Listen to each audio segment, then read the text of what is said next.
Hello everybody, it is Ms. Fincham, and we will be continuing Unit 1 by covering the topic 4.7, Solar Radiation and Seasons. Before we get into things, we need to know what the term insolation means. Insolation refers to the amount of solar radiation or energy from the sun's rays that are reaching an area. Since it is the amount of energy reaching an area, we measure it in watts per square meter. We can figure out the insolation of this little landscape that we have here by measuring its size in square meters and then measuring the number of watts of sunlight coming in. Then we would divide the watts by the number of square meters. Thank you to Jordan Smeets for the slides and notes we use in class. Now that we know what insolation is, we will be talking in today's video about the factors that influence insolation. Our objective today is to be able to explain how the sun's energy affects Earth's surface, and in order to do that, we need to know that insolation depends on season and latitude. We also need to know that the angle at which the sun's rays strike Earth determines the intensity of solar radiation, and that this is highest at the equator. Finally, we will cover how the tilt of the Earth on its axis while it orbits around the sun is responsible for the changes in daylight, insolation, and seasons throughout the year. The science skill for today is to describe the characteristics of an environmental concept represented visually. First, we will cover how solar intensity is affected by latitude. Latitude, you will want to remember, is just the distance we are from the equator. We measure latitude in degrees. So the equator is 0 degrees latitude, and then the north and south poles are 90 degrees latitude. You increase in latitude as you move away from the equator. Now, we probably know that the equator receives more sunlight than the poles just from thinking about what grows there and what the temperature is like. But the two factors that actually determine that fact are the angle of the sun's rays and the amount of atmosphere that the sun's light has to pass through before reaching Earth's surface. Because of the curvature of the Earth, the equator is basically perpendicular to incoming sunlight. This means that the sunlight is more concentrated on a smaller area, meaning that the solar intensity or the insolation is higher. We can see that fact if we look at the small diagram down in the bottom left-hand corner of the screen. Near the equator, the rays of the sun that are coming in are striking the Earth at basically a perpendicular angle. They are arriving in a far more direct manner, and we can see that here as it is concentrated in this small little area, versus when we go to higher latitudes, we have a far more oblique angle. If you remember from geometry, oblique angles are between 90 and 180 degrees. What this means is that the same amount of sunlight is spread over a far greater size of area, and that is going to result in a lot lower intensity of insolation. The second factor determining insolation is the amount of atmosphere that the sun's rays pass through. We will see this a lot more clearly on the next slide, but we can get a sense for it here. Because if we look at the sun's light, it is passing through far more atmosphere at higher latitudes, and more of its energy is absorbed or reflected by the atmosphere, meaning less of it is making to the Earth's surface. The higher the latitudes, the less insolation is actually striking our surface that is spread out over a greater area, which reduces its intensity. Let's take a look at a diagram that will help us visualize the effect that more atmosphere has on solar intensity.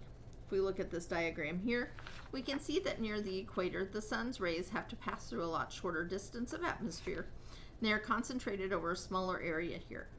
However, if we look up at a higher latitude, we will see that the sun's rays have to pass through a much further distance of Earth's atmosphere, which scatters a lot of the energy coming in from the sun and results in lower levels of insolation reaching the surface. When the insolation does reach the surface at a higher latitude, we can see it spread out over a much broader distance. Since insolation is watts per square meter, when there are more square meters for those watts to be spread over, the insolation is much lower. This is going to result in the equator having a much higher average insolation per year.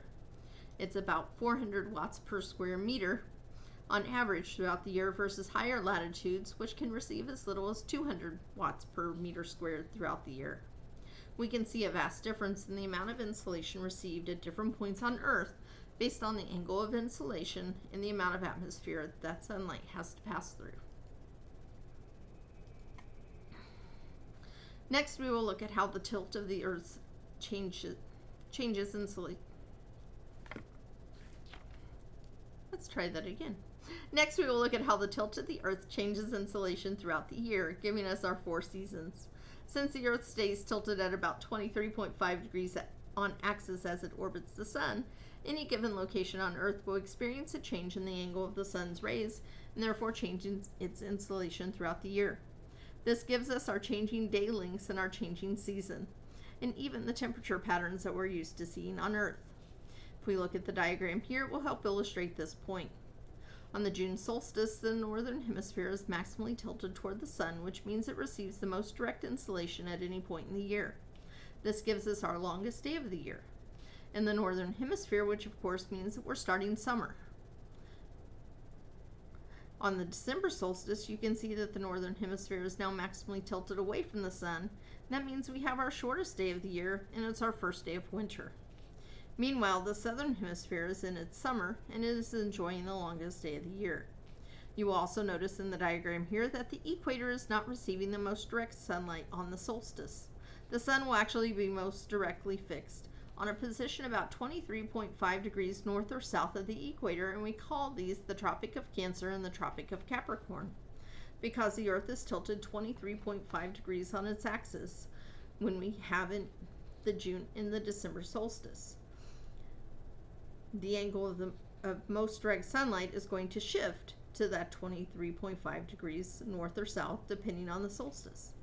During the equinoxes, which happen in March and September, both hemispheres are tilted equally toward the sun, and both experience 12 hours of daylight. This is when we experience spring and fall. If you remember this, because equinox sounds like equal, equal means both hemispheres are receiving equal insolation. Now we will take a bit of a closer look at the same diagram with a few additional labels. I want to point out, though, that instead of memorizing what happens at each of these 4 points in the year, I want you to think about how the tilt of the Earth changes the location of most direct sunlight, or the angle of insolation. It is this change in the angle of insolation that actually causes the seasons to change. So in December, the northern hemisphere is tilted maximally away from the sun, which lowers the angle of insolation for us, meaning the sun's rays are more spread out over a larger area, and they pass through more atmosphere, which gives us less insolation. This means we get less daylight, and it is the start of our winter. Meanwhile, the southern hemisphere is receiving the most direct angle of insolation, giving them longer days and the start of their summer. When we move over to the March equinox, though, now both hemispheres are equally tilted toward the sun, so they receive equal angles of insolation to get equal amounts of daylight, and they are both transitioning from summer to winter, or from winter to summer, and are starting their spring or fall, depending on the hemisphere you are in. The final thing we will talk about today is albedo, or the portion of light that is reflected by a surface.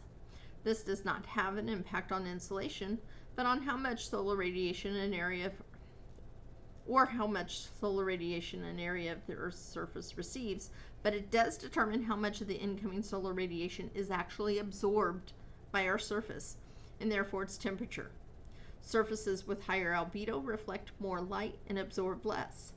A mirror has a complete or 100% albedo, meaning that all of the light striking the surface of the mirror is reflected, and that is why you can see yourself in a mirror.